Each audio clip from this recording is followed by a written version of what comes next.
এরকম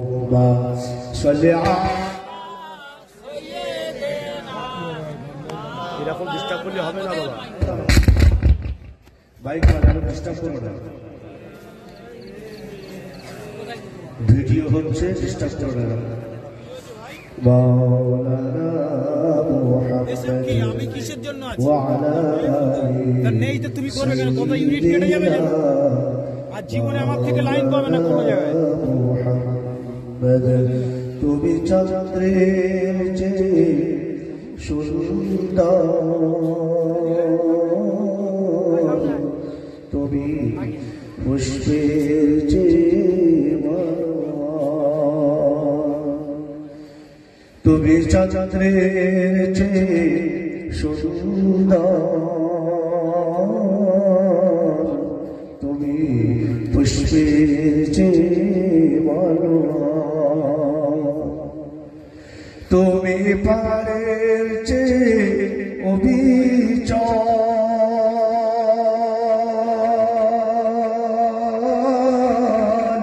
তুমি ব্যক্তির চেয়ে মনোবল, তুমি পারের চেয়ে অবিচল,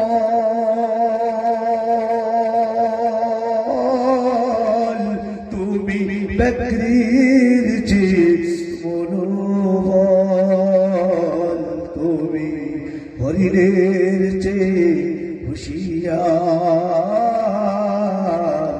তুমি রহমত শাদুলিয়া, তুমি সূর্যের চেয়ে উদয়, তুমি সিন্ধু হলেও করুণার, তুমি সূর্যের চেয়ে উদয়, তুমি সিন্ধু হলেও করুণার, তুমি সত্যের চির ছবি, তুমি হেদায়েতের চির রবি। আল্লাহুম্মা সাল্লি আলা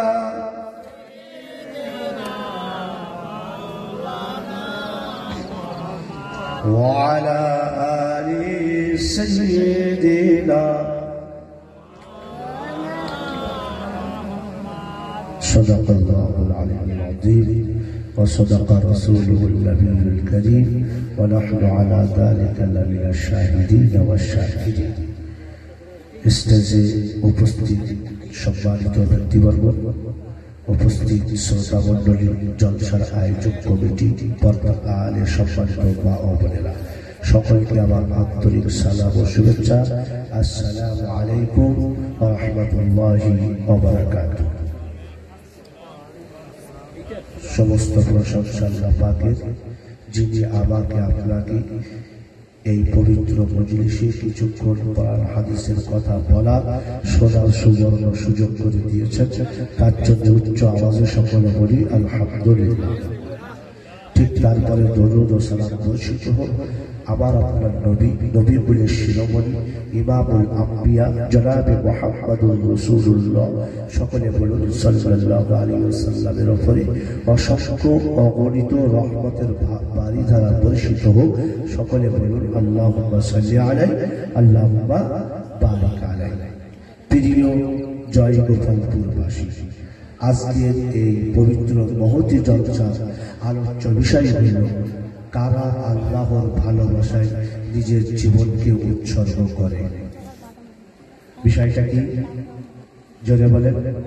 কারা আল্লাহর ভালোবাসায় নিজেদের জীবনকে আল্লাহর রাস্তায় উৎসর্গ করে। এই হলো জয়গোপালপুর গ্রামের মহতী জলসার মূল আলোচ্য বিষয়। এখন আমি এই আলোচনা করতে চাইলেই তো পারবো না। যদি আমার আল্লাহ, যদি আমার রব, যদি আমার মনিব আমাকে তৌফিক না দেন, আমাকে যদি দয়া না করে, তাহলে আমার পক্ষে বর্ণনা করা সম্ভব সম্ভব হবে না। এই জন্য আল্লাহ রাব্বুল আলামিনের কাছে দোয়া করি যে আমার রব আমাকে এই বিষয়ের উপরে আলোকপাত করার আর আপনাদেরকে শোনার আমল করার তৌফিক দান করুন। সকলে বলুন আমিন। তাহলে চলুন বিষয়বস্তুর দিকে এগিয়ে যাওয়া যাক। দেখি বিষয়টা তাহলে কি? কারা আল্লাহর ভালোবাসায় নিজেদের জীবনকে আল্লাহর রাস্তায় উৎসর্গ করে। কোরআন বলছে উজু করে আমাকে খুলে দেখতে পাবি কারা আমার ভালোবাসায় নিজের জীবনকে উৎসর্গ করে। পৃথিবীতে বিচরণশীল মানুষদের ভেতর থেকে, পৃথিবীতে বিচরণশীল মানব গোষ্ঠীর ভেতর থেকে একটা শ্রেণী আছে যারা আল্লাহর ভালোবাসায় যুগে যুগে প্রাণ দিয়েছে, দিচ্ছে ইলা ইয়াউমিল কিয়ামা, আর কিয়ামত পর্যন্ত তারা উৎসর্গ করবে। জোরে বলুন, একটু জোরে হবে না? আরো জোরে হবে না? এক শ্রেণী আছে। আল্লাহ এই কথা কোথায় ঘোষণা করেছেন? কোরআন শরীফ 12 নম্বর 2 সূরা বাকারা পৃষ্ঠা নম্বর 11 মিডিল পয়েন্ট একটু উপরের দিকে, যে এক শ্রেণীর বিচরণশীল মানুষ আমার ভালোবাসায় যুগে যুগে নিজেদের জীবনকে কি করবে? উৎসর্গিত করবে। কোথায় আছে? কোরআনে 12 নম্বর 2 সূরা বাকারা পৃষ্ঠা নম্বর 11 উপরের দিকের আয়াত, ওয়া মিনান নাসি মাইয়াশরি নাফসাহু বিগাতিল্লাহ ওয়াল্লাহু রাউফুম বিল ইবাদ। চাচা বলুন, কার ঘোষণা? আল্লাহর ঘোষণা কি মিথ্যা হতে পারে?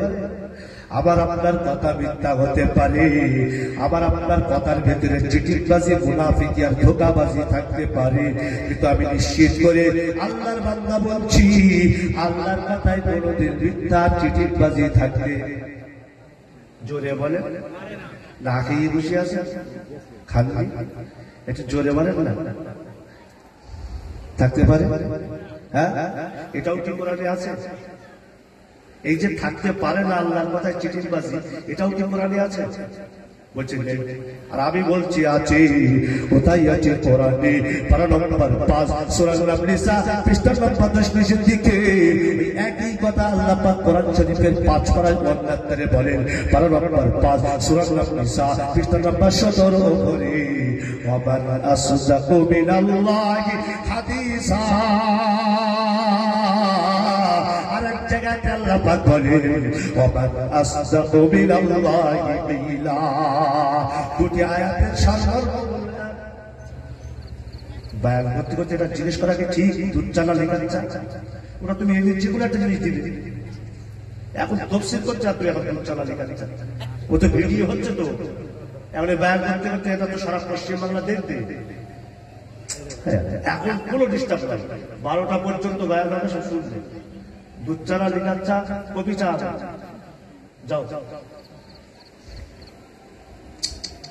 কি আজিব রে ভাই, তফসির করতে করতে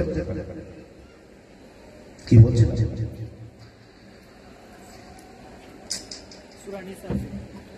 1 ঘন্টা 15 মিনিট সময় আছে। আমি কথা বলে 3 ঘন্টা কিছুই না, সেখানে 1 ঘন্টা সময়। এটাকে পরে কেটে দিবে, এই কথাগুলো কেটে দিবে পরে। এখানকার মানুষ জানে না নাকি আমার এর আগে তো এসেছি আমি বাইরের মাঝে ডিস্টার্ব করে, আমি তফসিল করি। কোথায় আছে? কোরআনে 12 নম্বর 5 সূরা নিসা পৃষ্ঠা নম্বর 10 নিচে, 12 নম্বর 5 সূরা নিসা পৃষ্ঠা নম্বর 17 করে, ওয়া মান আসদাকু মিনাল্লাহি হাদিসা। ওয়া মান আসদাকু মিনাল্লাহি কিলা। দুটো আয়াত সারমর্ম এক। আমার কথার চাইতে আর কথা, কার কথা সত্য হতে পারে? সৃষ্টি যিনি করেন সত্যটা তিনি বলতে পারেন। ওই বিশাল সূর্যের ভেতরে কি আছে না আছে এটা তিনিই বলতে পারেন, যিনি ওই বিশাল আয়তনের সূর্যটা। 7 জমিনের নিচে কি আছে না আছে ও সলিমুদ্দিন কলিমুদ্দিন চাচার পক্ষে বলা? জোরে বলো। যিনি 7 তবক জমিনকে সৃষ্টি করেছেন তার পক্ষেই বওড়া করা সম্ভব এই জমিনের তলায়? জোরে বলো কি আছে? সুতরাং আমার আল্লাহ পাক বলছেন আমার কথা থেকে আর কার কথা সত্য হতে পারে? সুতরাং আল্লাহ পাক বলছেন পৃথিবীতে বিচরণশীল এক শ্রেণীর মানুষ আমার ভালোবাসায় জীবন দিয়েছে, দিচ্ছে, কিয়ামত পর্যন্ত দিতে থাকবে। কোথায় আছে? কোরআনে পারা নাম্বার 2 সূরা বাকারা পৃষ্ঠা নাম্বার 11 উপরের দিকে, ওয়াবিলাল্লাহি মাইয়াশি নাবসাহু তিগা মারদাতিল্লাহ ওয়াল্লাহু রাউফুম বিল ইবাদ। সুবহানাল্লাহ। আবার আল্লাহ পাকের ঘোষণা, আল্লাহ পাক বলেন পৃথিবীতে বিচরণশীল এক শ্রেণীর মানুষ আছে আমার ভালোবাসায় তারা জান উৎসর্গ করতে দ্বিধাবোধ করে না। ওরা কারা? প্রশ্ন আসবে কি আসবে না? ওরা কারা? ওরা কারা? ওদের কোয়ালিটি ওরা কারা? আল্লাহ পাক অন্যদের কি সুন্দর করে বর্ণনা দিচ্ছেন।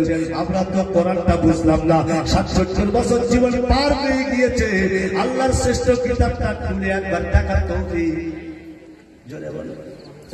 চাচি চাষ সম্পর্কে ভালো বোঝে, ডাক্তার ডাক্তারিত্ব সম্পর্কে ভালো বোঝে, ইঞ্জিনিয়ার ইঞ্জিনিয়ারিত্ব সম্পর্কে ভালো বোঝে, চাচা কোরআন বোঝে না। আগেকার সময় তো তখন এত মৌলবী বাবা ছিল না, এখন তো যেখানে সেখানে মৌলবী দেখা যায়। হ্যাঁ, এখন ঘরে ঘরে 2-3 করে হচ্ছে। আগে তো তেমন মৌলবী ছিল না, এখন কি হবে? হ্যাঁ, তো ওই এই হচ্ছে ব্যাপার। আর এখন তো ঘরে ঘরে চাচা সে আলিফ বে তে সে কোন কালে পড়ে নিয়ে গেল, আর মাদ্রাসা থেকে এসে বলছে আলিফ বা তাসা, আবার আলিফ বা তাসা কোথা থেকে আসলো? এ মনে হয় দেওবন্দি। চাচা কিছু বোঝে না, তারা দেওবন্দি আর ফুরফুরা কি এইটা চাচা ভালো বোঝে। যদি বলি চাচা নামাজের দোয়া কুনুত জানো, বেতের নামাজ পড়তে গেলে দোয়া কুনুত লাগে, লাগে না যুবক? হ্যাঁ, দোয়া কুনুত জানো, 8টা হেরিয়া তো জানে না। হ্যাঁ, 2 রাকাত 4 রাকাত বিশিষ্ট নামাজের 2 রাকাত ছেড়ে গেলে বাকি 2 রাকাত কিভাবে পড়তে হয় চাচা জানে না। দেওবন্দি আর ফুরফুরা কাকে বলে এটা ভালো জানে। আমি কি ঠিক বলছি না ভুল বলছি? ডাক্তার ডাক্তারিত্ব সম্পর্কে ভালো বোঝে, চাষি চাষ সম্পর্কে ভালো বোঝে, ইঞ্জিনিয়ার ইঞ্জিনিয়ারিত্ব সম্পর্কে ভালো বোঝে।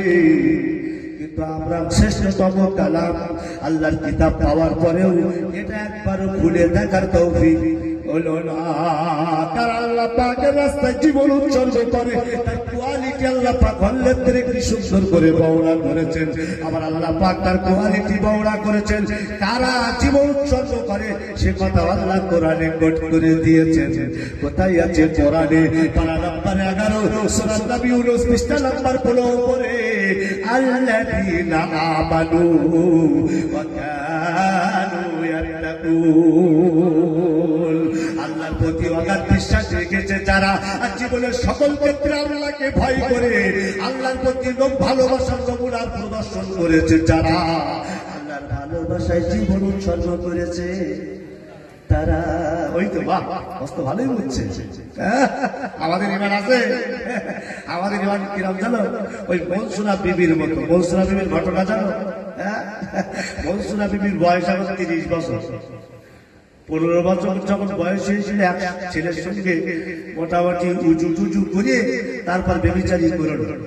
এখন 30 বছর হয়ে গিয়েছে, এখনো তার উজু ভাঙেনি। এখন রাস্তা দিয়ে যাচ্ছে, এখন রাস্তার পাশে জলসা হচ্ছে। এখন এমন একটা বক্তা ভাড়া করে এনেছে যে বক্তাকে বলেছে হুজুর আমাদের সব ঠিক করে দেয়, এই বিষয়ে ওয়াজ করতে হবে। তো বক্তাকে ঠিক করতেছে উজু কি কি কারণে থাকে আর উজু কি কি কারণে থাকে না, 1 ঘন্টা এই নিয়ে আলোচনা করতে হবে। এখন বক্তা উজু কি কি কারণে থাকে আর কি কি কারণে থাকে না বলেই যাচ্ছে। ওই রাস্তা দিয়ে কে যাচ্ছে? মনসুরা বিবি।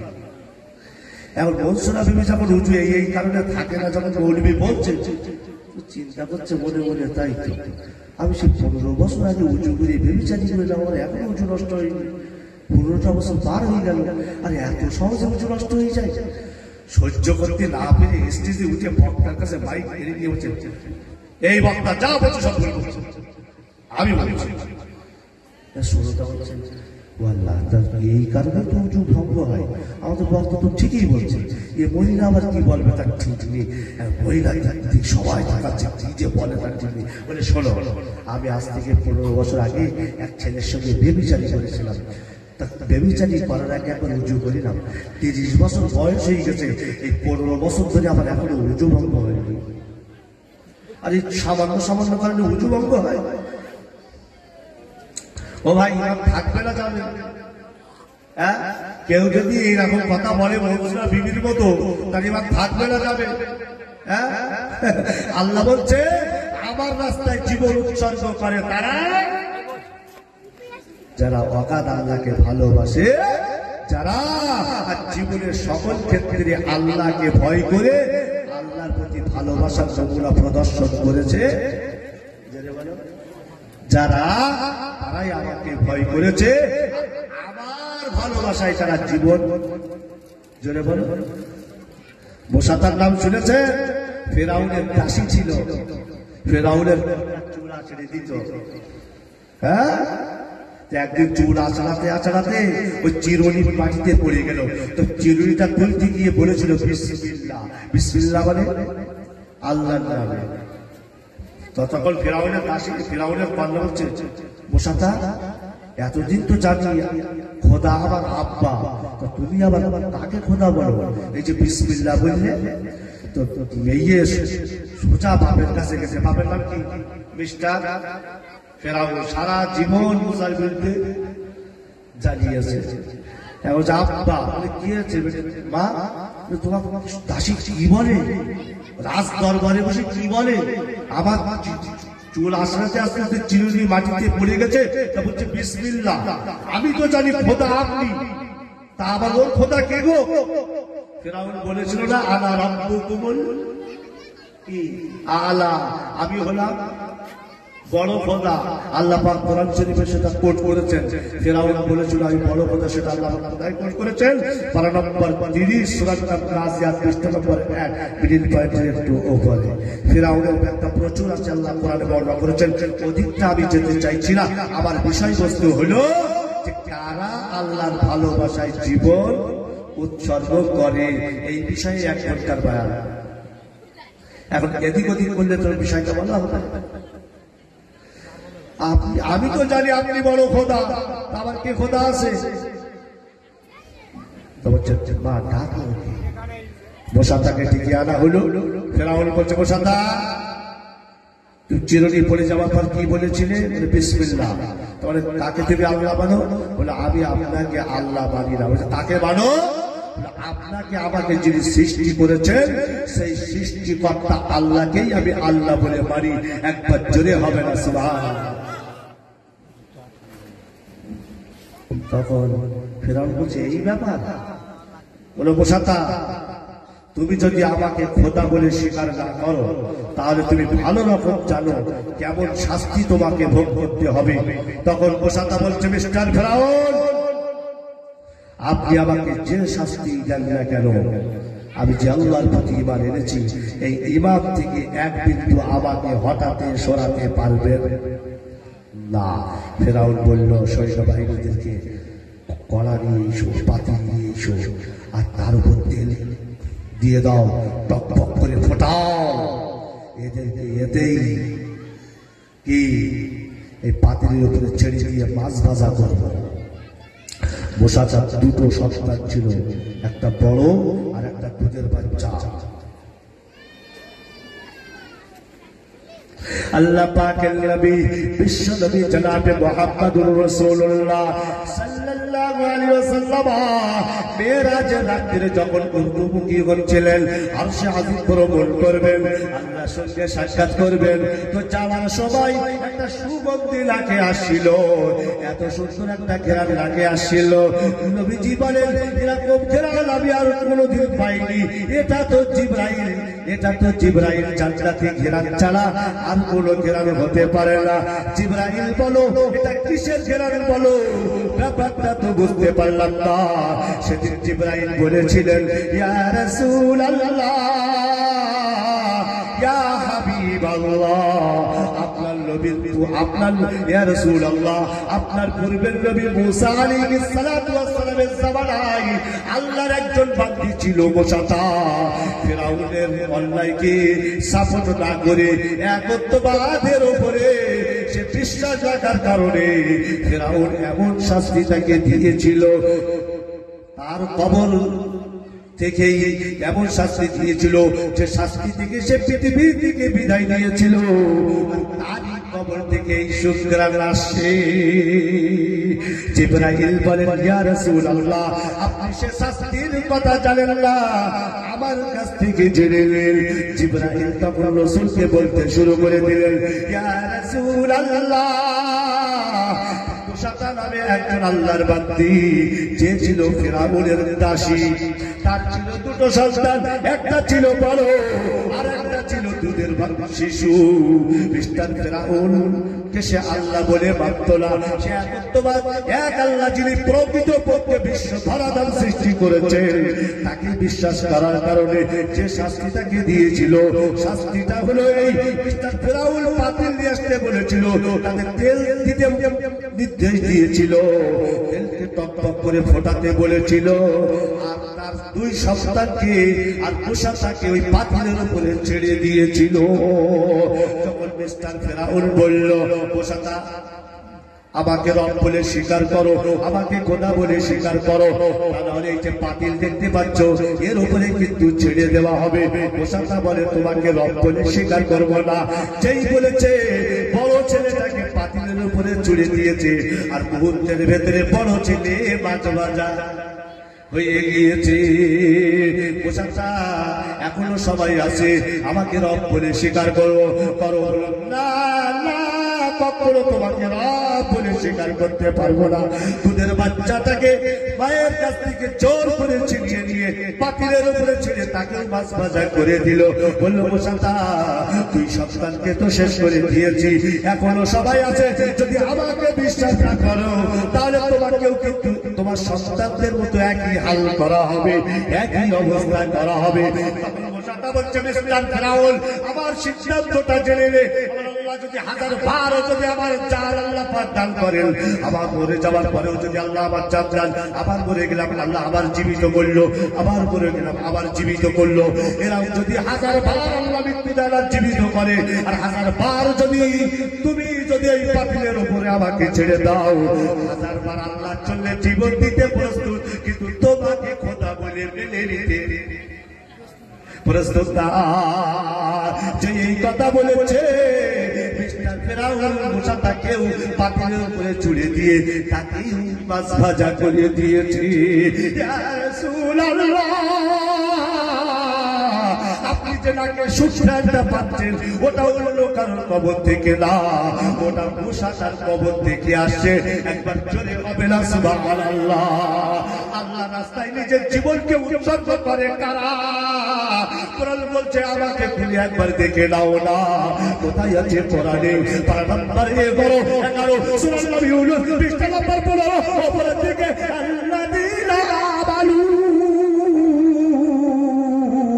ওয়া কানু ইয়াত্তাকুন, যারা আল্লাহকে অগাধ বিশ্বাস করেছে, আল্লাহকে খাঁটি বিশ্বাস করেছে, আর জীবনের সকল ক্ষেত্রে আল্লাহকে ভয় করে আল্লাহর প্রতি ভালোবাসার নমুনা প্রদর্শন করেছে, তারাই নিজের জীবনকে আল্লাহর রাস্তায় উৎসর্গ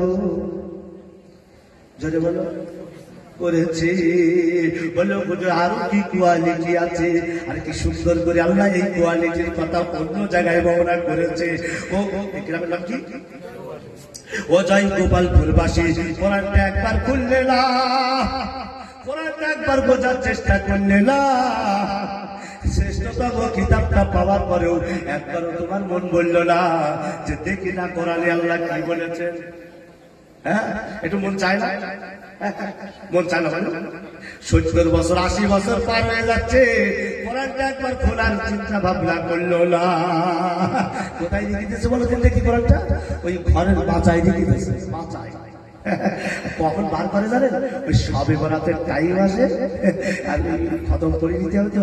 এখন ইমাম সাহেব কিছু লোক নিয়ে আসবে, তো যদি কোরআন চাই না দিতে পারি, আড়াল মাথায় যদি রাখে, তো ওই বোকা 1 বছর ধরে কি খাবে না?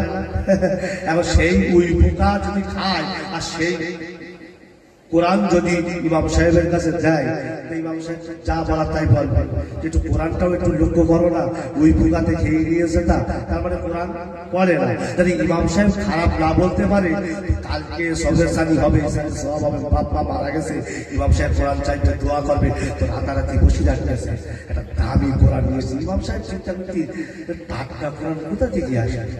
বাড়িতে থাকলে তো একটু ধুলোবালি লেগে গিয়ে একটু পুরাতন হয়ে যায়, টাটকাই। কিন্তু ইমাম সাহেব তো জানে না আসল রহস্যের কথা, যে বাঁচাই রেখে দেবে। কোরআন কি বাঁচাই রেখে দেওয়ার জন্য এসেছে? হ্যাঁ, ইমাম মাননীয় মুফতি সাহেব, তুমি ওই বছরে একবার করে আমাদের দিকে আসবে, আর একটু ওই তফসির শুনিয়ে দিবে, ব্যাস, যদি আমরা না যা। কিছু কিছু লোক আছে, আমরা তো জান্নাত যেতে পারবো না, তো মুফতি সাহেবের পা ধুতে যাবো, আমার পা ধুতে যাবে, আমি আমার কি আমার কি হবে সেই চিন্তায় আমি থাকবো, ও আমার পা ধুতে যাবে। হ্যাঁ, কি ভুল বলছি নাকি? কোথায় আছে কোরআনে? পারা নম্বর 30, সূরা আবাস, পৃষ্ঠা নম্বর 2, মিডল পয়েন্টে, লিকুল্লি মরিইন মিনহুম ইয়াওমাইদিন শাআনুন ইউগনি। সেদিন মানুষ নিজের নফসের জন্য চিন্তা করবে, আমার কি হবে, আমার কি হবে। সেদিন কেউ কাউকে বাঁচাতে, যদি বলো, পারবে না। সারা পৃথিবীর মানুষ নফসি নফসি করবে, আমার নফসের কি হবে। আর একজন মানুষ বলবে, আমার উম্মতের কি হবে। তার নামও জানে না, মুহাম্মাদুর রাসূলুল্লাহ। আর বাকি সব নফসি নফসি, আমার কি হবে। নূহ নবী তার সন্তানকে বাঁচাতে পারবে না, ইব্রাহিম নবী তার আব্বাকে বাঁচাতে পারবে না, আর আমার নবী তার চাচা আবু তালিবকেও কিয়ামতে বাঁচাতে। আমি তোমার কি করে বাঁচাবো? যদি ইমান না থাকে বাঁচাতে পারবো? আরে ইব্রাহিম একজন নবী, জাতির পিতা, সে তো সব আব্বাকে বাঁচাতে পারবে, আমি কেমন করি তোমাকে বাঁচাবো? ولا تخزني يوم يبعثون يوم لا ينفع مال ولا بنون। কোথায় আছে কোরআনে? পারা নম্বর 19, সূরার নাম শুআরা, পৃষ্ঠা নম্বর 9, মিডল পয়েন্টে একটু নিচে। আমার আল্লাহ পাকের নবী ইব্রাহিম জাতির পিতা, কিয়ামতের দিন বলবে, আল্লাহ আমাকে এবং আমার আব্বাকে অপদস্থ করো না। কিন্তু ইব্রাহিম নবীর এই কথা শোনা হবে না। সেদিন ইব্রাহিম নবীর সামনে আব্বাকে অপদস্থ করা হবে, ইব্রাহিম নবী আব্বাকে বাঁচাতে পারবে না। আমি আরাফাত তোমাদেরকে কেমন করে বাঁচাবো বলো? কেমন করে বাঁচাবো? যদি আমল করতে না পারো, যদি আল্লাহকে ভালোবাসতে না পারো, যদি নবীকে ভালোবাসতে না পারো, বলো তাহলে আমি কেমন করে তোমাদেরকে বাঁচাবো? আমার আল্লাহ কি সুন্দর করে কোরআনে বলছেন, আমার ভালোবাসায় জীবন উৎসর্গ করে তারা। কোরআন হলো তার নমুনা। কোথায় আছে কোরআনে? পারা নম্বর 3, সূরা আলে ইমরান, পৃষ্ঠা নম্বর 13, উপরের দিকে, কুল ইন কুনতুম তুহিব্বুনাল্লাহ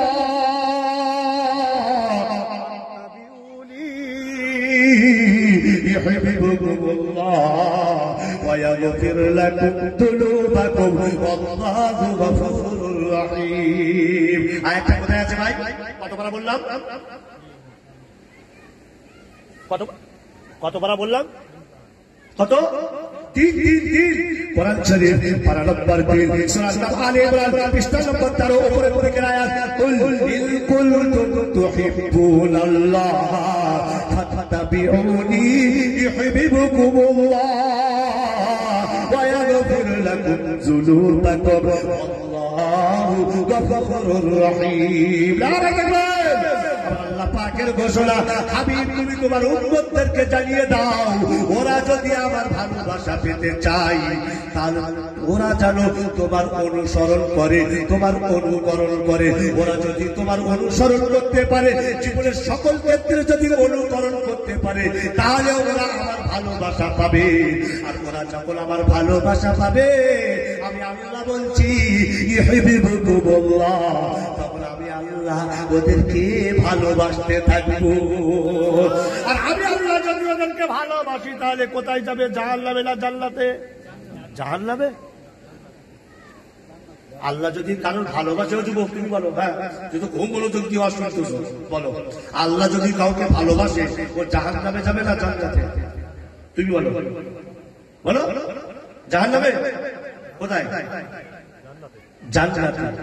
আর মিস্টার ফিরাউনের অনুসারী যারা হবে, জান্নাতে। গুলিয়ে ফেলছো কেন? 2 2 4 হয় বোঝো না? 2 2 5 হয়? হ্যাঁ, আমি বক্তা এখনো চেনে নি, বাইরে 6 ঘন্টা ধরে ওয়াজ করা পারি, বুঝতে পারেননি? কিন্তু এখানে বেশিক্ষণ নেব না, 12টা নাকি? আপনাদেরকে তাড়াতাড়ি ছেড়ে দেবো, বুঝতে পেরেছেন? কিছু বলিনি, তাই 11টায় 7 হয়ে গেছে। 12টার মধ্যে ছেড়ে দেবো ইনশাল্লাহ। কিয়াম করে দোয়া করে ইনশাল্লাহ আমি এই রাতেই কি বিদায় দেবো। আর আপনার দোয়া করে যেন রাস্তা ক্লিয়ার থাকে, আর আমি যেন নিরাপদে বাড়ি যেতে। দেখছেন এখন মসজিদে ঢুকিয়ে পেশাব করে যাচ্ছে, মসজিদের মাইক টেনে যাচ্ছে, কি সবাই এগিয়ে গেছে। ভাই, তোর ধর্ম তোর কাছে, আমার ধর্ম আমার কাছে, তোর উৎসব তোর কাছে, আমার উৎসব আমার কাছে, কেন তুই আমার মসজিদ ভাঙতেছিস?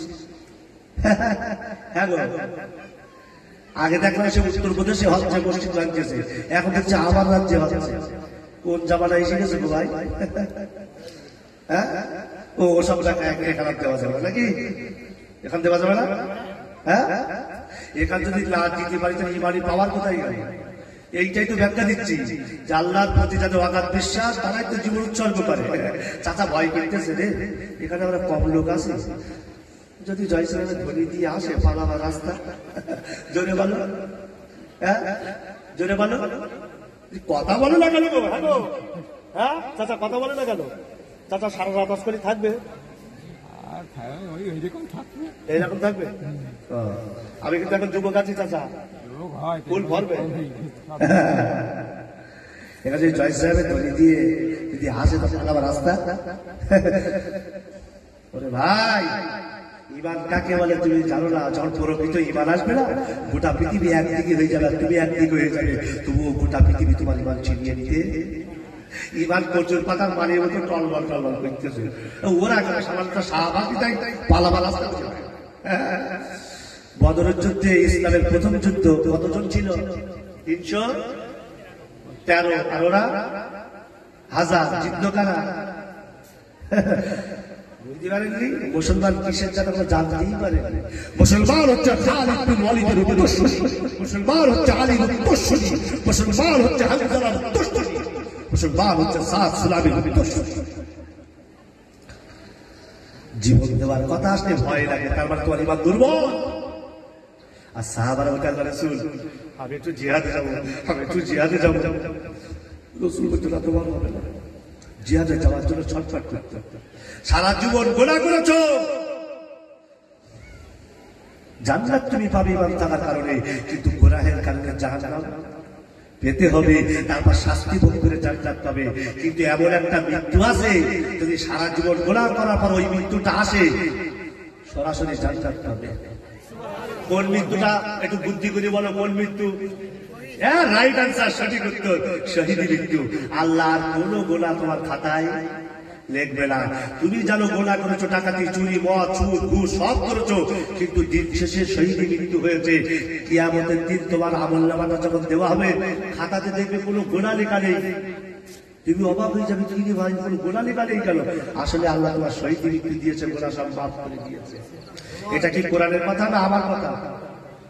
দলিল দিতে হবে তো। এত কষ্ট করে এসেছি, দলিল দেওয়ার জন্য এসেছি।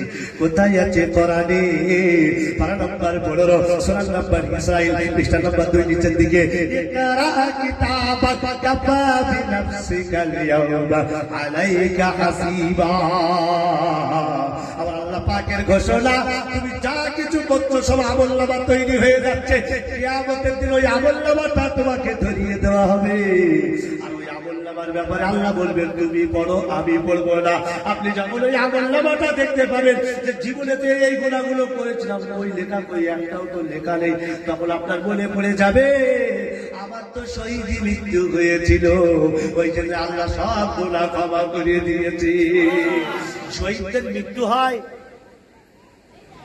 শহীদদের মৃত্যু হয়, হ্যাঁ মৃত্যু হয় না, এটাও কি কোরআনে আছে চাচা? আছে? বলেন বলেন, আপনি বলেন আছে, বলেন বলেন তো আছে, বলেন। আমি কিন্তু চাচার সাপোর্টে আছি, চাচা আন্দাজে বলুক আর জেনে বলুক ঠিকই বলেছে, আছে আছে। আর আমি আমার চাচার সাপোর্টে আছি। চাচা তৃণমূলের, আমিও তৃণমূল। তোমরা সব বিজেপি? হ্যাঁ হ্যাঁ না নির্দল? হ্যাঁ নির্দল।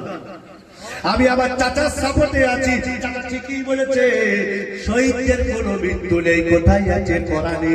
যখন বদরের যুদ্ধে মুসলমান সাহাবারা শহীদ হচ্ছিল, আবু জেহেলের উত্তরসূরিরা বলছে সব মরিয়ে, আল্লাহ বলছে ওরা মরিনি, জীবিত। তোমরা ওদের ব্যাপারটা বোঝো না বলে মৃত বলছো। বলো হুজুর কোথায় আছে? আরে কোরআনে পারা নাম্বার 2 সূরা বাকারা পৃষ্ঠা নাম্বার 2 নিচের দিকে, ওয়ালা তাকুলু লিমান يقتلوا في سبيل الله أموات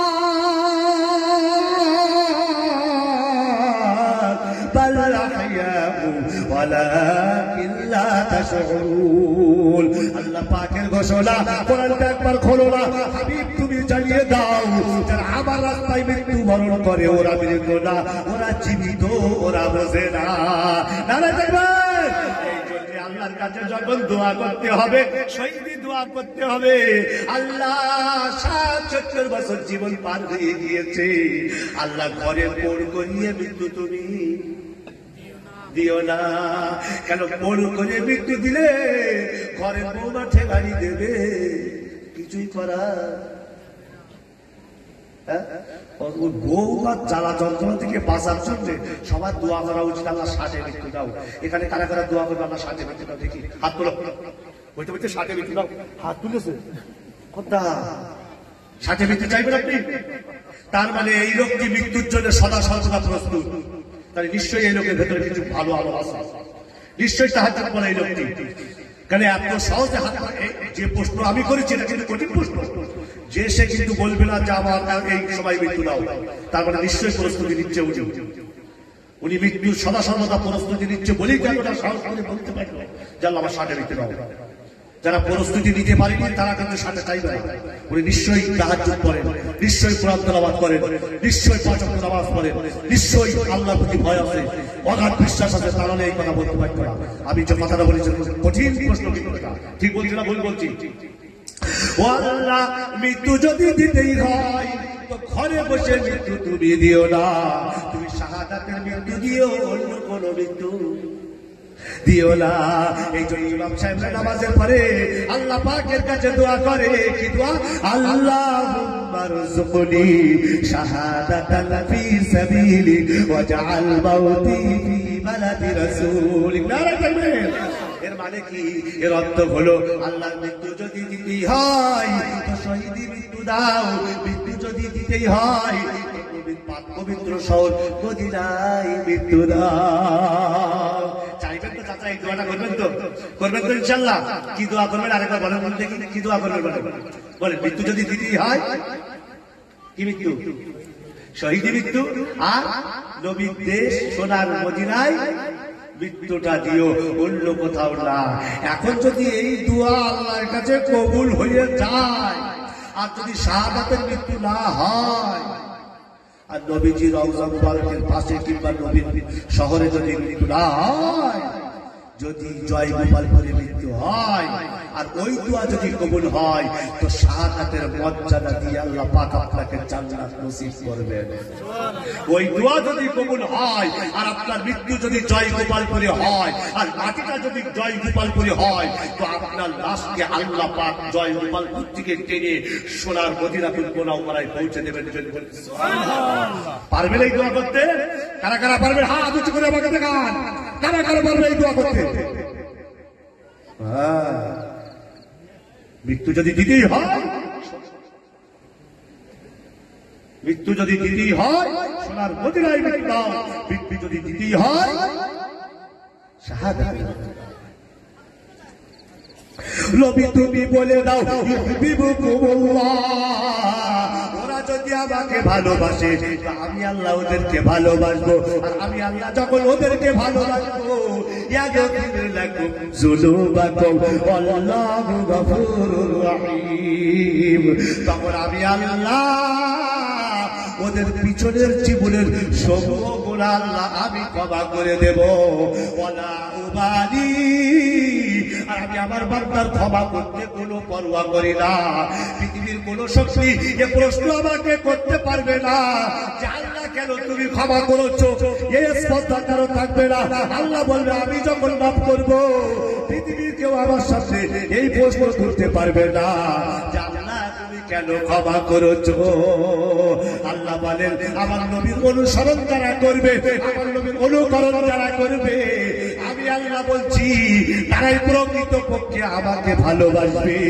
আর আমাকে যখন ভালোবাসবে আমি আল্লাহ ওদেরকে ভালোবাসবো, আর আমি আল্লাহ যখন ওদেরকে ভালোবাসবো তখন ওদের জীবনের গোনা মাফ করে দেব। আল্লাহ পাক কোরআন শরীফের অনেক আরো কি সুন্দর করে বলছেন, কোথায় আছে কোরআনে 12 নম্বর 28 সূরা হাশর পৃষ্ঠা নম্বর 2 মিনিট পয়েন্টে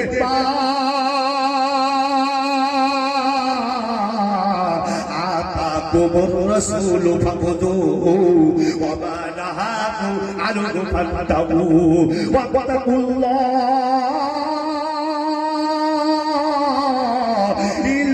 আল্লাহ শাদীদুল ইকাব। আমার আল্লাহ পাকের ঘোষণা কোরআনটা একবার খোলো না, আতাকুমুর রাসূল ফাখুযুহু ওয়া মা নাহাকুম আনহু ফান্তাহু ওয়া তাকুল্লাহ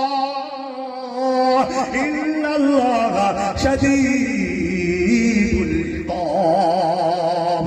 আমার নবী আল্লাহর পক্ষ থেকে যে শরীয়ত তোমার কাছে এনেছে ওটা ধরো, আর যা বর্জন করতে বলেছেন ওটা ছাড়ো। এখন হয়ে গিয়েছে উল্টো, নবী যেটা বলছেন ধরো সেটা কি করছি আমরা? নবী যেটা ধরতে বলছেন ওটা আমরা ধরছি না, আর যেটা ছাড়তে বলছেন ওটা ধরছি, আমরা ছাড়ছি না। ঠিক বলছি কি বলছি না? ঠিক বললেও ঠিক, না বললেও ঠিক। তাহলে আল্লাহর কথা তো, আল্লাহর কথা ঠিক বললেও ঠিক, না বললেও ঠিক। আমার আল্লাহ পাকের রাসূল বলছে এটা ধরো, যেটা ধরতে বলছে ওটা ধরছি না, আর যেটা ছাড়তে বলছে ওটা ধরছি, ছাড়ছি না। আমার রাসূল আল্লাহর পক্ষ থেকে যাকাত নিয়ে এসেছেন। সুদ ভিত্তিক অর্থ ব্যবস্থা শয়তানি মতবাদ, কুফরি মতবাদ, কোরআন বিরোধী মতবাদ, ইসলাম বিরোধী মতবাদ, শয়তানি মতবাদ।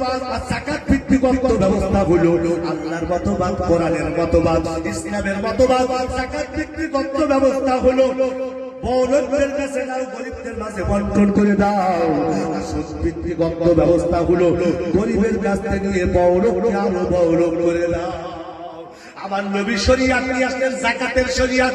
যাকাতটাকে ধরো।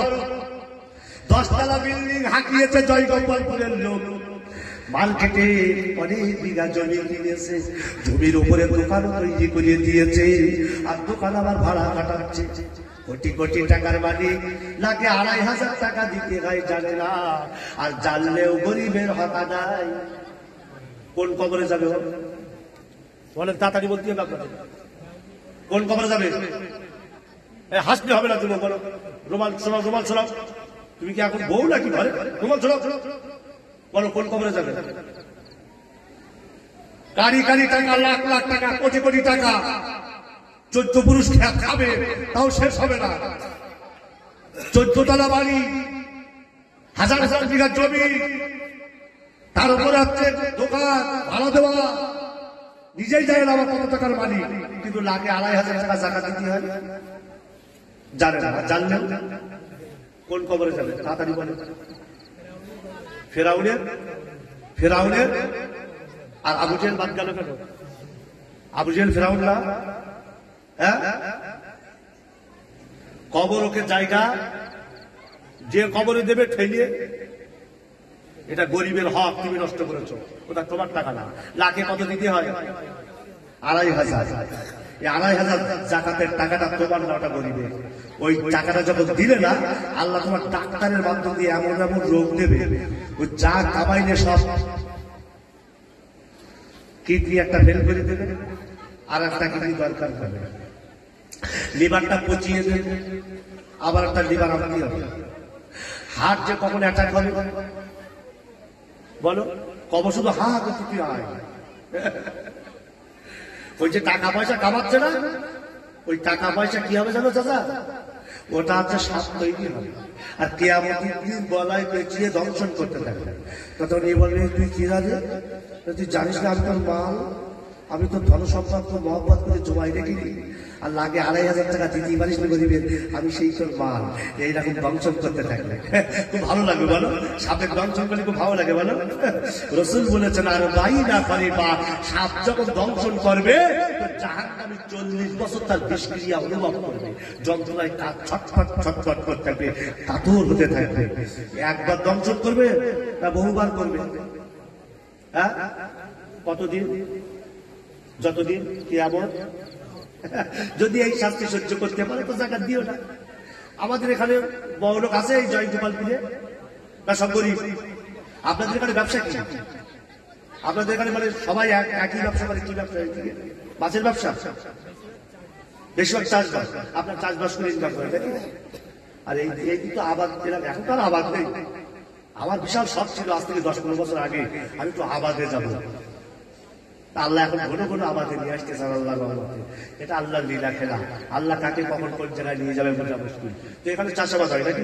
তা আপনাদের মধ্যে বড় লোক কি আছে? একজন হাতে উঁচু করুন, একজন। হ্যাঁ, কে বললো কথা? ও আপনি বড় লোক? কে বললো কথাটা? সবাই কথা কি বললো? ও বড় লোক সবাই। তা সবাই তো হাত তুলছে না, কেন একজন হাত তুলতে হইল? আরে আমি তো আদায় করবো না, আদায় করার লোক তো হয়ে গেছে। কি গো, আদায় করা তো হয়ে গেছে, আমি তফসিল করে দোয়া করতে দেবো। আমি আদায় করবো না, সেটা দেখতে চাচ্ছি বড় লোকটা। একজন হাত তুলুন। ও খুব বড় লোক এখানে নেই, ও মানে মাঝারি। মাঝারি তো, মাঝারিটাও তো বড় লোক। ও আচ্ছা আচ্ছা, বুঝতে পেরেছি। যদি আল্লাহ আপনাদের বড় লোক করায়, যদি আল্লাহ পাক আপনাদের বিত্তশীল বানায়, যদি আল্লাহ আপনাদের ধন সম্পদ দেয়, তো আপনারা লাখে 2500 টাকা জাকাত দেওয়ার চেষ্টা করবেন। করবেন তো ইনশাআল্লাহ? জোরে বলুন না ইনশাআল্লাহ। দিতে পারবেন তো ইনশাআল্লাহ? তো আল্লাহ পাকের নবী বলছেন যে শরিয়াত আমি এনেছি ওটা ধরো, যেটা ছাড়তে বলেছি ওটা বর্জন করো। আমরা কি সেটা করছি? জোরে বলেন। রাসূলুল্লাহ নামাজ নিয়ে আসলেন, নামাজের শরিয়াত নিয়ে আসলেন, আমরা নামাজ ধরছি? জোরে বলেন, নামাজ ধরছি? রাসূলুল্লাহ সাল্লাল্লাহু আলাইহি ওয়াসাল্লাম সিদরাতুল মুনতাহাতে পৌঁছালেন, সপ্তম আসমান ভেদ করে সিদরাতুল মুনতাহায় পৌঁছালেন। আল্লাহ পাক ওই জায়গাতে নামাজ প্রাপ্ত করলেন।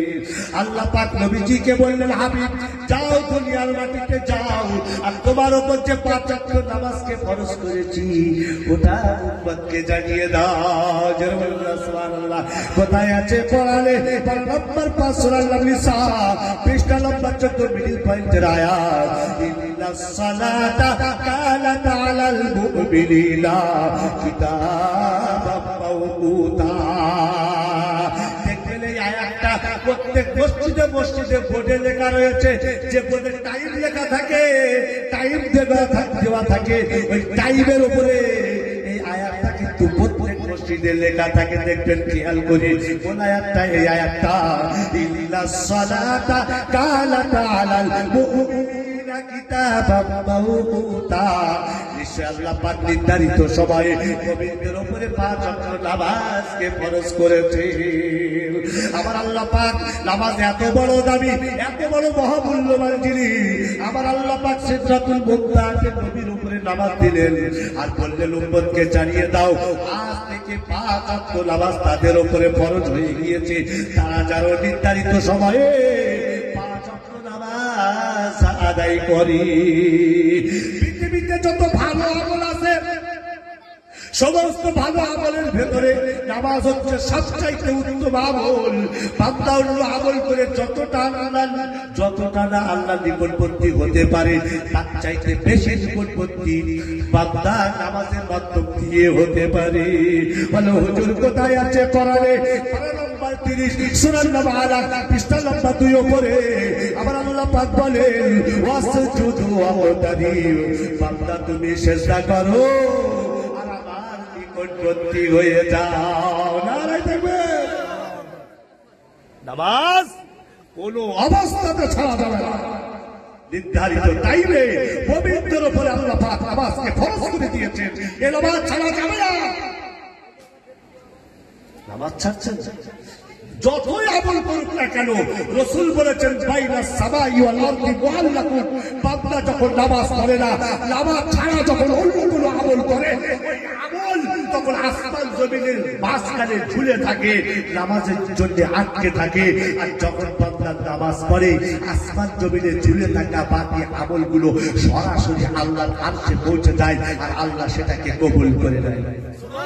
তুমি তো তোমার নিজের পায়ে কুড়ুল মারছ, তুমি দান করছো 1 নম্বরে, যাকাত দিচ্ছ 1 নম্বরে, 1 মাস রোজা রাখছো 1 নম্বরে, আসো হজ করেছো, কিন্তু নামাজটা তুমি পড়ো না।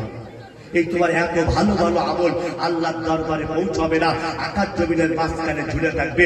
আর যেদিন থেকে নামাজ পড়া শুরু করবে, তোমার আমলগুলো সরাসরি আল্লাহর কাছে পৌঁছে যাবে। নামাজ ছাড়বেন বাবু? আমার আল্লাহ পাকের রাসূল নামাজের শরিয়াত এনেছেন, ওই নামাজটাকে ধরতে বলেছেন, আমরা ধরছি না। আর শয়তান গান বাজনার দিকে উৎসাহিত করছে, ওটা ধরছি, ছাড়তে পারছি না।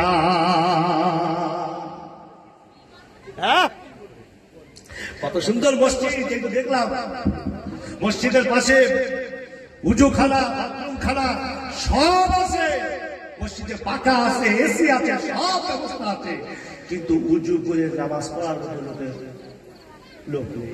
আছে বা? উজু করে নামাজ পড়ার মতো লোক আছে? সব আছে। আর আগে ছিল মসজিদ কাঁচা, পানি আনতে গেলে 1 কিলোমিটার দূরে যেতে হইতো, কি কষ্ট করে পানি আনতো, আর পানি না পেলে তায়াম্মুম করে নামাজ পড়তো, কিন্তু নামাজ ছাড়তো না। আর এখন সব আছে, উজুখানা আছে, বাথরুমখানা আছে, কল আছে, মসজিদে পাকা আছে, এসি আছে, সব আছে, নামাজ পড়তে ভালো লাগে না।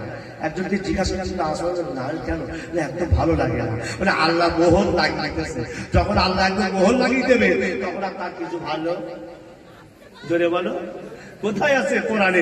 পারা নম্বর 1 সূরা বাকারা পৃষ্ঠা নম্বর 2 উপরে ফাতামাল্লাহু আলা কুলুবিহিম ওয়া আলা সামিইহিম ওয়া আলা আবসারিহিম হিসাবাতু ওয়া লাহুম আযাবুল আযীম।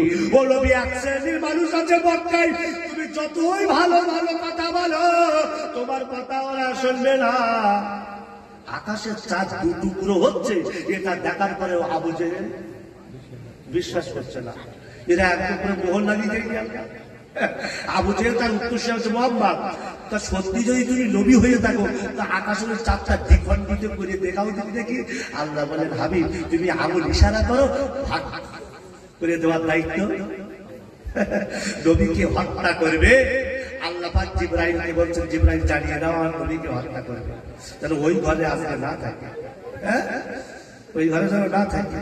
এখন মক্কার কাফেররা চতুর্দিক দিয়ে ঘেরাও করে রেখেছে, হত্যা করবে বলে।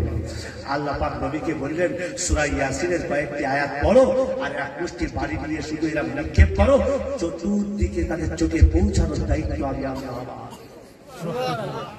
রাখে আল্লাহ।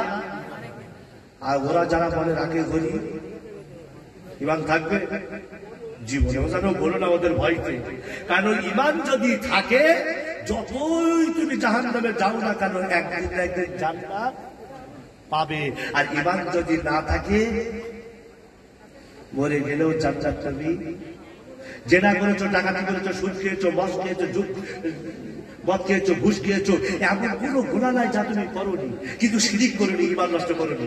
আল্লাহ বলছে বান্দা, তুই যদি পৃথিবী ভরা গুনাহ নিয়ে আসিস আর যদি আমার ঈমান নষ্ট না করিস, আমি আল্লাহ বলছি পৃথিবী ভরা ক্ষমা নিয়ে তোর কাছে আসবো আর তোর জীবনের সব গুনাহ মাফ করে দেবো। শর্ত কি? ঈমান নষ্ট করা জোরে বলো। চাচা ফজরের নামাজ পড়ে বাড়ি আসতেছে, শয়তানের সঙ্গে দেখা। চাচা তো জানে না শয়তান। চাচা আসসালামু আলাইকুম। ওয়ালাইকুম আসসালাম। চাচা একটা কথা বলো বলো। চাচা তো বুঝতেই করেছে শয়তান। চাচা তোমার মতো নামাজি এই গোটা জয় জয়বার করে নেই, সবাই প্রশংসা করছে, যেখানে যাচ্ছি ও বিশাল নামাজি। চাচা তো ভুলে কলা গাছ আছে। চাচা একটা কথা বলো বলো। প্রথমে আগে প্রশংসাটা করি, কলা গাছ দাঁড়িয়ে গেল, এইবার তো ধ্বংসটা করবো, বুঝতে পেরেছো? এইবার চাচা একটা কথা বলো বলো। চাচা এই যে ছোট্ট সুই দেখতে পাচ্ছ, সুই আমার হাতে? হ্যাঁ সামান্য চিঠি। বলছে তুমি যা ইবাদত করো, তুমি যার সামনে বারবার সেজদা করো, ওই আল্লাহ কি পারবে এই বিশাল দুনিয়াটাকে ছোট্ট সুইয়ের ভেতরে ঢুকিয়ে অপর প্রান্ত বার করতে? চাচা তখন মাথা চুলকিয়ে চুলকিয়ে, তাও তো ঠিক, আমার মনে হয় পারবে না। বলো এবার চাচা যদি এবার সারা জীবন নামাজ পড়ে,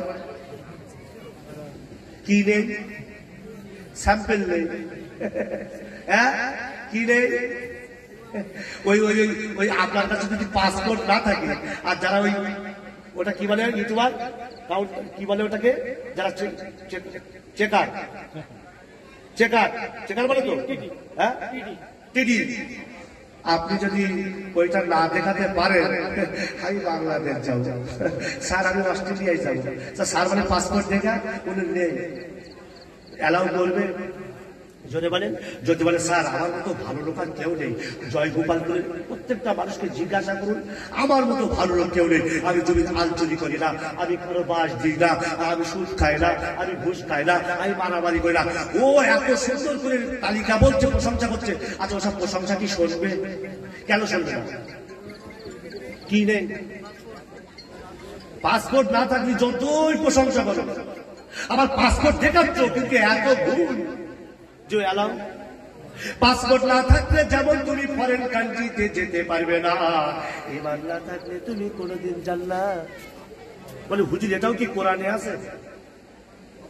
আছে? কোথায় আছে কোরআনে? পারা নম্বর 6 সূরা মাইদা পৃষ্ঠা নম্বর 2 নিচের দিকে, ওয়া মাই ইয়াকফুর বিল ঈমান ফাকাদ হাবিতা আমালু ওয়া হুয়া ফিল আখিরাতি মিনাল খাসিরিন। আমার আল্লাহ জয় গোপালপুরের মানুষদেরকে মেসেজ দিচ্ছে, বার্তা দিচ্ছে, হে জয় গোপালপুরের মানুষেরা, ঈমান যদি নষ্ট করো ফাকাদ হাবিতা আমালু, সারা জীবনের সমস্ত আমল আমি আল্লাহ ধ্বংস করে দেব। আর স্থান তোমার কোথায় হবে? ফিরআউন যে জাহান্নামে থাকবে, আবু জেহেল যে জাহান্নামে থাকবে, নমরুদ যে জাহান্নামে থাকবে, সাদ্দাত যে জাহান্নামে থাকবে, ওই জাহান্নামে তোমাকে যেতে হবে। জান্নাত তুমি কোনদিন পাবে না। নবী সুপারিশ করবেন, তার সুপারিশে 99% মানুষ জান্নাত যাবে। ঈমান নষ্টকারীরা না সুপারিশ পাবে না জান্নাত যাবে। আমার কথা কি বুঝে আসছে নাকি? হ্যাঁ, গান বাজনা দেখেই যাচ্ছে। আরে ভাই, গান বাজনা যদি হারাম মনে করে দেখো তাহলে ঈমান থাকবে, আর গান বাজনা যদি হালাল মনে করে দেখো সঙ্গে সঙ্গে ঈমান নষ্ট হয়ে যাবে, আর নিজের স্ত্রী তালাক হয়ে যাবে। ওই স্ত্রী নিয়ে সংসার করা জোরে বলো যাবে না। নর্তকী ভাড়া করে এনে ও যা নাচা লিখেছে ওকে আরেকবার আনতে হবে, নাচের প্রশংসা হচ্ছে। এখানে কি নর্তকী ভাড়া করে আনে? হ্যাঁ হ্যাঁ গো, মসজিদের জন্য 1000 টাকা চাচ্ছে, 1 টাকাও দিতে পারে না। ঋতুমান না আসবে 10,000 টাকা ভাগ করতে হচ্ছে। কি করে দিল? এই তো আল্লাহর প্রতি ভালোবাসা। একে যদি বলতেন জিহাদে চল দিন, এ যাবে? কিন্তু পাক্কা মুনাফিক চিটিং বাজ, কি করে যাবে ও? আল্লাহ বলছে খাঁটি ঈমানও নাই, আমার ভালোবাসায় চালু চলতে পারে। মুনাফিক না কোনোদিন। যখন নবীজি মসজিদ নববীতে জিহাদের কথা বলতো, মুনাফিকরা ছোট ছোট ভালো করে বসতে পারতো না। আল্লাহ রাসূলের কাছে এসে বলছে কোন তাবিজ টাবিজ আছে, ছোটখাটো দোয়া আছে যেটা শিখে আমল করে জান্নাত যাবো? চিন্তা করতে পারছো? জিহাদের কথা বললে যদি ভয় লাগে, বুঝতে হবে ওর ইমানে প্যারালাইসিস হয়ে গেছে। প্যারালাইসিস বোঝেন তো কি? চিমটি কাটলে ওই ইমানে যদি প্যারালাইসিস হয়ে যায়, তো ওর যদি জিহাদের কথা 1000 বারও বলি, ও বুঝবে যে জিহাদ খায় না পরে না মাথায় দেয়। আমি কি ভুল বলছি নাকি? রসুল বললেন যেটা রসুল যেটা ধরতে বলেছেন ওটা আমরা ধরছি না, আর যেটা ছাড়তে বলেছেন ওটা ধরছি আমরা ছাড়ছি না। রসুল নামাজের শরিয়াত নিয়ে আসেন, ওটা আমাদের ভালো লাগে না। সব ব্যবস্থা আছে, তার কারণে নামাজ ভালো লাগে না। বলো কবরে গেলে তোমার কি হবে? কেউ তোমাকে বাঁচাতে পারবে না, কেউ তোমাকে বাঁচাতে পারবে না।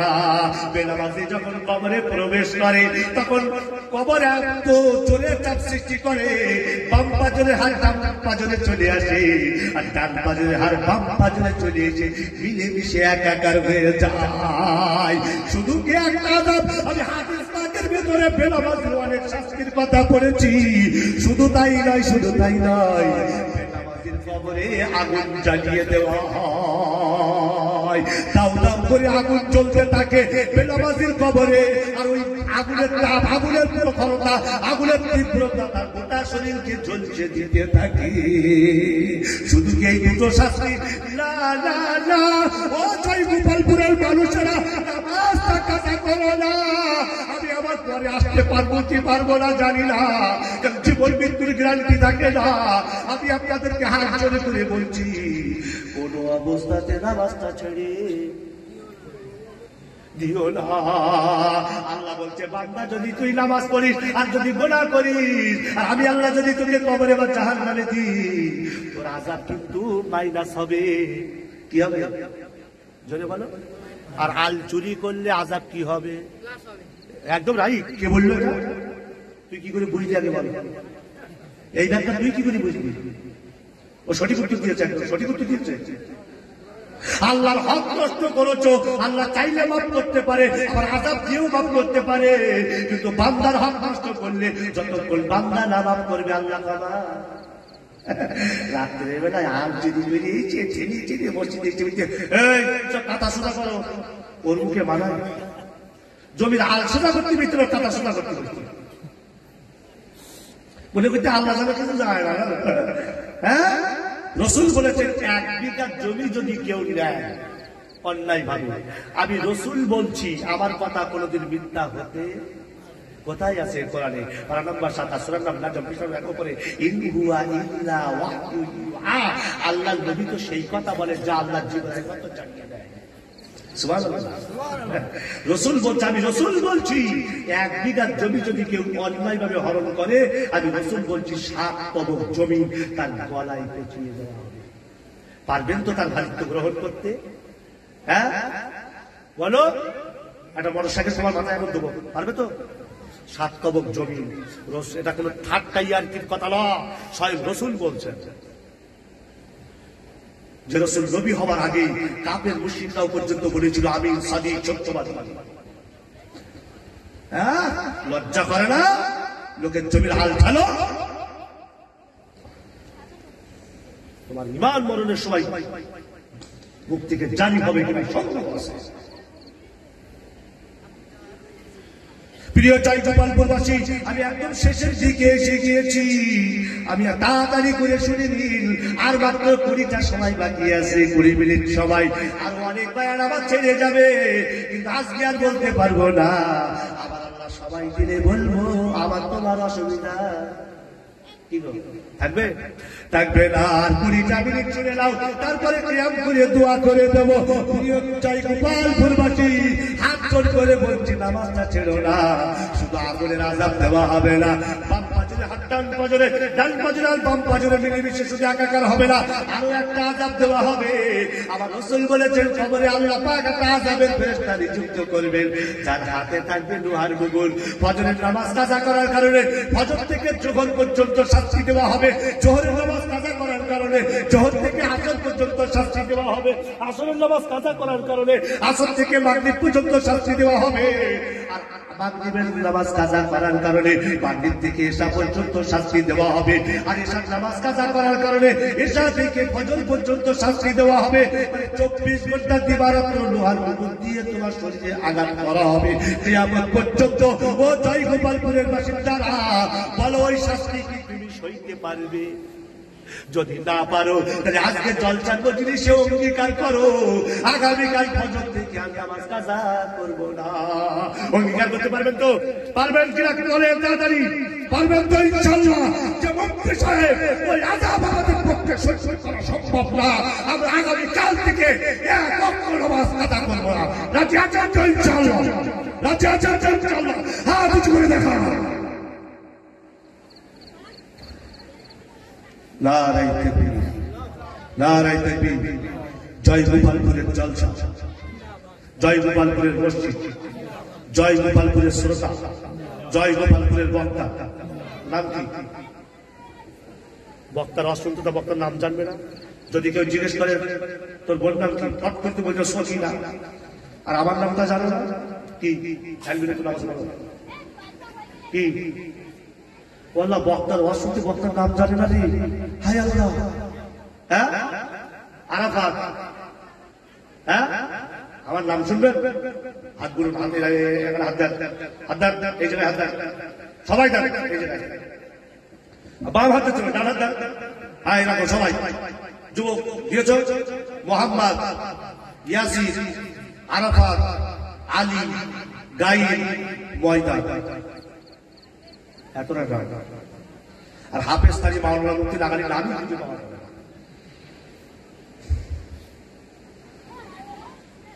আমি আর বেশি সময় নেব না আপনাদের মাঝ থেকে, এবার চলে যাব। তাড়াতাড়ি ঘুরে শুনে নেন, নামাজ ছেড়ে দিও না। নবী আর একটা আযাবের কথা বলেছেন, ওটা তোমরা জানো না, আমি জানি। হাদিস পাকে বলেছি, নবী বলছেন যে নামাজি হয়ে যে কবরে যাবে, ৯৯টা সাপ তার কবরে ফিট করে দেওয়া হবে। এক একটা সাপ যখন দংশন করবে, আর বাইরা খালিফা জাহান্নামী ৪০ বছর বিষক্রিয়া অনুভব করবে। এই শাস্তি তাকে দেওয়া হবে। একদিকে লোহার শাস্তি, একদিকে আগুনের শাস্তি, একদিকে সাপের শাস্তি। চতুর্দিককার শাস্তি যখন আসবে, ও জয় গোপালপুরবাসী কেমন করে শুইবি? এসি আছে, পাকা আছে, বাথরুমখানা আছে, উজুখানা আছে, সব কিছু আছে, নামাজ পড়ার লোক নেই। আর আগে তোমার ভালো মসজিদ ছিল না, ভালো উজুখানা ছিল না, দূর দূরান্তে গিয়ে উজু করতে হইতো। তখন মানুষ একাত্ম নামাজ কাজা করে না। বলে হুজুর একটা ঘটনা দিয়ে বলো না নমুনা। এতক্ষণ তো কোরআনের আয়াত দিয়ে তাফসীর করলে, এবার একটা ঘটনা বলো না। আমরা জয় গোপালপুরবাসী ঘটনা শুনতে পছন্দ করি।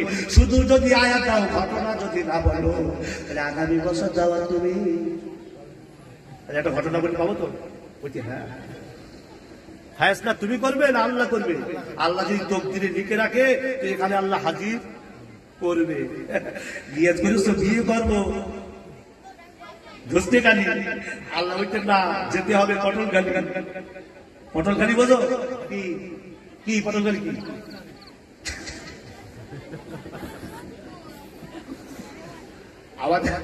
আমাদের এই জিনিস পটল পটল গেছে। হ্যাঁ, আজকে জামাই আসবে, মাছের মাথা দেবে, শাশুড়ি একটু আগের থেকে সব রান্না বান্না প্রিয়। হ্যালো জামাই, আর কতক্ষণ? জামাই এখন হসপিটাল। শাশুড়ি নিয়ে করতেছে, এখন খাবে আমার কাছে মাছের মাথা।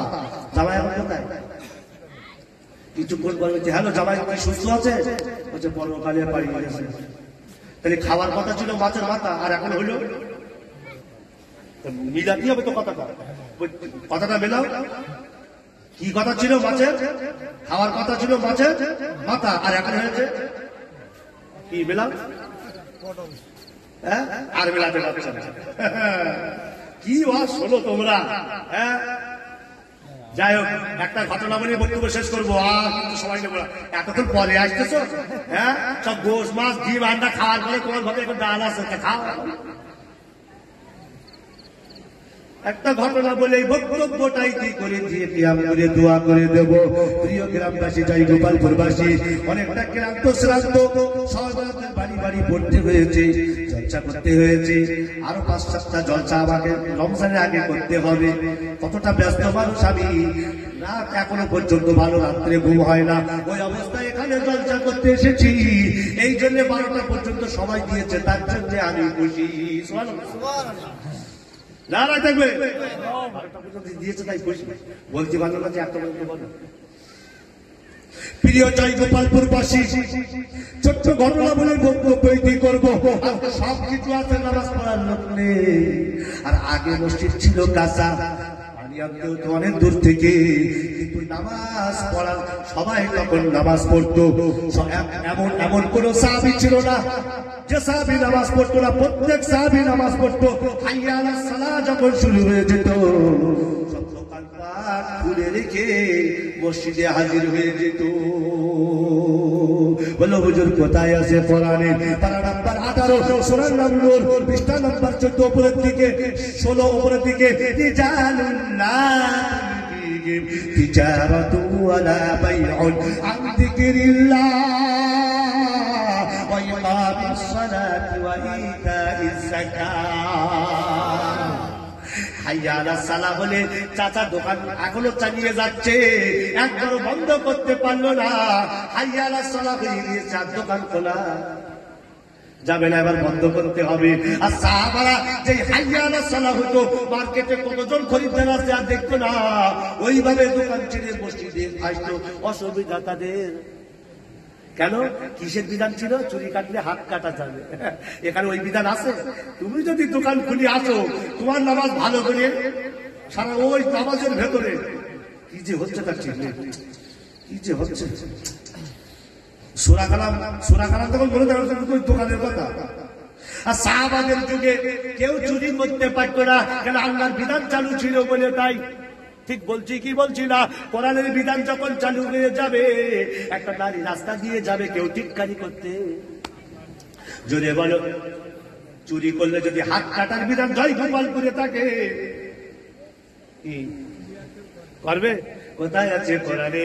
পারা নাম্বার 4, সূরা মাইদা, পৃষ্ঠা নাম্বার 13, উপরের দিকে ওয়াসারিকু ওয়াসারিকাতু ফাকতাউ আইদিয়াহুমা। পুরুষ হোক নারী হোক, যখনই চুরি করবে দুটো হাত কেটে ফেলে দাও। যখন ইসলামিক সমাজ ব্যবস্থা কায়েম হয়ে যাবে, ওই সমাজটা তখন জান্নাতে পরিণত হয়ে যাবে। আজকে এসি আছে, পাকা আছে, সব আছে, নামাজ পড়ার লোক নেই। হযরত তালহা বিন উবাইদুল্লাহ রাদিয়াল্লাহু তাআলা আনহু রাসূলুল্লাহর পিছনে ফজরের নামাজ পড়ে প্রতিদিন বাড়ি চলে যায়, নবীর মজলিসে বসে না।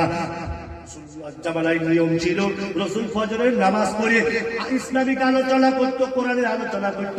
সাহাবারা ঘিরে বসে থাকতো নবীর আলোচনা শোনার জন্য। কিন্তু তালহা বিন উবাইদুল্লাহ রাদিয়াল্লাহু তাআলা আনহু ফজরের নামাজ পড়ে না বসে সোজা ঘরে চলে যেত। সাহাবারা কয়েকদিন এটাকে প্রত্যক্ষ করেছে। একটা দোকান হতে হতে কথাটা নবীর কানে পৌঁছে গিয়েছে, সাইয়্যিদুল মুরসালিনের কাছে পৌঁছে গিয়েছে, ইমামুল আশিকিনের কাছে পৌঁছে গিয়েছে, রাহমাতুল লিল আলামিনের কাছে পৌঁছে গিয়েছে। নবীজি বলেন, আমার সাহাবারা তালহাকে বলো আগামীকাল ফজরের নামাজ পড়ে যেন এখানে বসে থাকে, বাড়ি না যাই। সাহাবারা তালহাকে বলেন, তালহা, রাসূল বলেছেন আগামীকাল যখন তুমি ফজরের নামাজ পড়তে আসবে, বাড়িতে না গিয়ে যেন এই মজলিসে বসে থাকবে। আগামীকাল চলে আসলো, তালহা ফজরের নামাজ পড়ে বসে রইল। নবীজি সালাম ফিরিয়ে দিয়েছেন। নবীজি বলছে, আমার তালহা কোথায়? লব্বাইক ওয়া সাদাইক ইয়া রাসূলুল্লাহ। আল্লাহ পাকের রাসূল, আমি উপস্থিত, এখানে উপস্থিত। বলল, শোনো, আমার কাছে এসো। তালহা কাছে চলে আসলো। আল্লাহ নবী বলল, তালহা, আমি কি তোমার কোনো কষ্ট দিয়েছি? আমি কি তোমার কোনো হক নষ্ট করেছি? তালহা বলেন, ইয়া রাসূলুল্লাহ, ইয়া হাবিবাল্লাহ, এমন কথা বলবেন না। আপনি আমার কোনো কষ্ট দেন, আমার পিতা মাতা আপনার কদমে উৎসর্গিত হোক, আপনি আমার কোনো হক নষ্ট করেননি, আমার মনে কোনো কষ্ট দাওনি। রাসূল তখন বললেন, তাহলে তালহা, তুমি আমার মজলিসে তাহলে কেন বসো না? আমি যখন তোমার হক নষ্ট করিনি, তাহলে কেন আমার মজলিসে তুমি বসো না? সবাই নামাজ পড়ে বসে থাকে, আমার ইসলামিক আলোচনা শুনতে থাকে, তুমি কেন বসো না? তালহা বলে, ইয়া রাসূলুল্লাহ, আমি যদি বড়া করি, আপনি চোখের পানি ধরে রাখতে পারবেন। নবী জীবনে তালহা, বলো তুমি কি এমন কথা বলো, তুমি কি গোপন কথা বলো তুমি? তালহা বলতে শুরু করলো, আল্লাহ পাকের রাসূল একটা মাত্র চাদর বাড়িতে আছে, আর কোনো কাপড়। আমার স্ত্রীর কাছ থেকে ওই কাপড়টা চেয়ে আমি পরিধান করে আপনার ভিতরে নামাজ পড়তে আসি, আর আমার স্ত্রী ওই সময় উলঙ্গ থাকে, আমি তাকে একটা গুহার ভেতরে রেখে চলে আসি। হে আল্লাহ পাকের রাসূল, আমি যদি নামাজের পরে আপনার মজলিসে বসে থাকি, অনেকটা লম্বা সময় পার হয়ে যাবে, আর আমার স্ত্রীর ফজরের নামাজটা কাজা হয়ে যাবে। যাতে আমার স্ত্রীর ফজরের নামাজটা কাজা নাই, তার জন্য আমি দ্রুত তাড়াতাড়ি বাড়ি চলে যাই। আমার চাদরটা করে আমার স্ত্রীকে পরিধান করে স্ত্রী ওই চাদরের নামাজটা আদায় করে। এই কথা যেই বলেছে হাদিস পাকের ভেতরে এসেছে, আল্লাহ পাকের নবী জনাবে মুহাম্মদুর রাসূলুল্লাহ সকলে বলুন সাল্লাল্লাহু আলাইহি ওয়াসাল্লামের চোখের কোণা দিয়ে টপকে টপকে পানি পড়ছে, দাড়ি মোবারক ভিজে যাচ্ছে। এই সেই কথা, মাত্র একটা চাদর। কখনো স্ত্রী নামাজ পড়েছে, কখনো বা স্বামী নামাজ পড়েছে, কিন্তু এক ওয়াক্ত নামাজ কাজা করিনি। আবার রাসূল বলেছেন, মাওলানা সাহেবের কাছে জিজ্ঞাসা করেন, কুররাতু আইনি ফিস সালাত, নবী বলেছেন যেখানেই তোমরা নামাজ পড়ো না কেন, তোমরা যখন নামাজ পড়ো আমার চোখটা তখন জুড়িয়ে যায়। নারায়ে তাকবীর। বলবেন তো ইনশাআল্লাহ নামাজ, বলবেন তো ইনশাআল্লাহ, ছাড়বেন না তো ইনশাআল্লাহ। তো নিজের জীবনকে আল্লাহর রাস্তায় উৎসর্গ করে কারা? অগাধ আল্লাহর প্রতি ভালোবাসা যাদের আছে, আর যারা জীবনের সকল ক্ষেত্রে আল্লাহকে ভয় করে ভালোবাসার নমুনা দেখিয়েছে। কোথায় আছে? কোরআনে পারা নাম্বার 11 সূরা ইউনূস পৃষ্ঠা নাম্বার 15 উপরের দিকে, আল্লাযীনা আমানু ওয়া কানু ইয়াত্তাকুন। অগাধ আল্লাহর প্রতি যাদের ভালোবাসা আছে, নবীর প্রতি যাদের ভালোবাসা আছে, আল্লাহকে যারা ভয় করতে পেরেছে, জীবনের সকল ক্ষেত্রে নবীকে অনুসরণ যারা করতে পেরেছে, তারাই তো জীবন উৎসর্গ করেছে। আজকে যদি আমরা রাসূলকে অনুসরণ করতে পারতাম, আজকে যদি আমরা রাসূলকে অনুসরণ করতে পারতাম, তাহলে আমাদের দ্বারা নামাজ কাজা হতো না। যদি আমরা রাসূলকে অনুসরণ করতে পারতাম, তাহলে টাকা পয়সা থাকলে যাকাত দিতাম, যাকাত ছাড়তাম না। যদি আমরা রাসূলুল্লাহর প্রতি যদি ভালোবাসা দেখাতে পারতাম, টাকা থাকার পরে টাকা নিয়ে বুঝু করতাম না, রাসূলুল্লাহর রওজা মুবারক জিয়ারত করে আসতে পারতাম। ঠিক বলছি না ভুল বলছি মাওলানা সাহেব?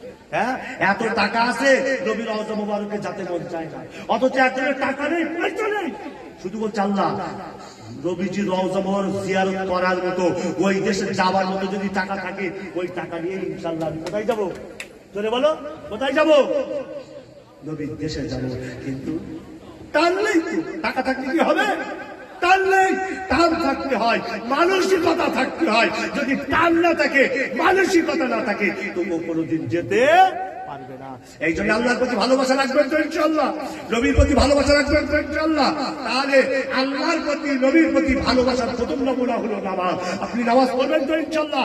একটা চাদর যদি স্বামী স্ত্রী নামাজ পড়তে পারে, তোমার কাছে ডজন ডজন জামা আছে, তোমার কাছে ডজন ডজন কাপড় আছে, এসি আছে, বাথরুম খানা আছে, সব আছে, তুমি পড়তে পারো না?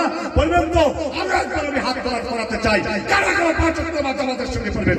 হাত আমাকে উঁচু করে দেখান। নারায়ে তাকবীর। আল্লাহ আপনাদের সকলকে কবুল করুন। এই বলে সংক্ষিপ্ত বক্তব্য এখানেই শেষ করছি। এবার আমরা কিয়াম করে দেবো ইনশাআল্লাহ।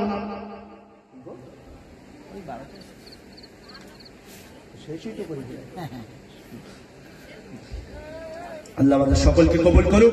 এবার আমরা একটু কিয়াম করি নবী সাল্লাল্লাহু আলাইহি সালামুন ইয়া রাসূল।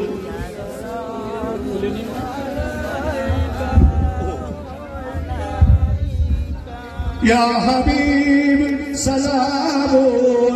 ইউটিউবার তুমি মোবাইলটা বন্ধ করে দাও। আলাইকা সালাম তালাল বদরু আলাইনা মিন সানিয়াতিল বিদাই ওয়াজাবা الشكر علينا ما دعا لله داعي يا نبي عليك يا رسول سلام عليك يا حبيب سلام عليك سلام নবীজির আব্বা আব্দুল্লাহ, নবীজির আম্মা আমিনা, নবীজির দুদুবা হালিমা, নবীজির রওজা শাহে মদিনা, ইয়া নবী ইয়া রাসূল ইয়া হাবিব সালামুন সালাম। يا ربي صل وسلم دائما ابدا على حبيبك خير الخلق كلهم بلغ العلا চাকো বিকামালি ঠান্ডা হইতেছে কি চা ঠান্ডা হয়ে গেছে এখন খাবো ইউটিউবার এগুলো দেখাই